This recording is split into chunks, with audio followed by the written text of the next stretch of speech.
தமிழ் சினிமாவில் தன்னுடைய காமெடி மற்றும் உடல் மொழியால் தனக்கென ஒரு இடத்தை பிடித்து பிரபலமாக இருந்தவர் நடிகர் வடிவேலு. இவருடைய காமெடியை பார்த்து சிரிக்காத நபர்களே இருக்க முடியாது.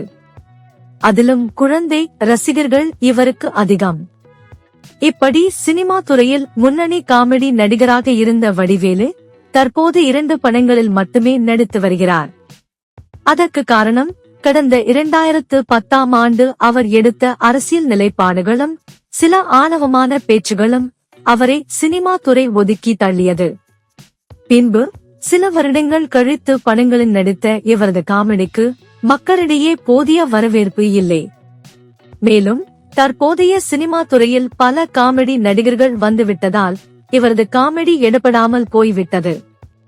இவருக்கு அடுத்த தலைமுறை நடிகர்களாக வந்த சூரி, யோகி பாபு, சைஷ் போன்றவர்கள் காமெடியில் கலக்கினாலும் தற்போது சில படங்களில் ஹீரோவாக நடித்து வருகின்றனர்.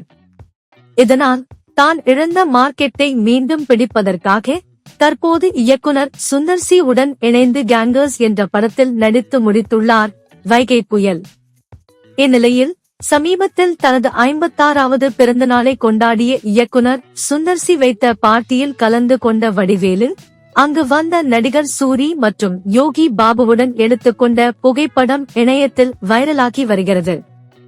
இதை பார்த்த சினிமா ரசிகர்கள் நடிகர் வடிவேலுவின் இந்த மாற்றம் அவருக்கு மீண்டும் சினிமாவில் ஏற்றத்தை தரட்டும் என்று கமெண்ட் செய்து வருகின்றனர்.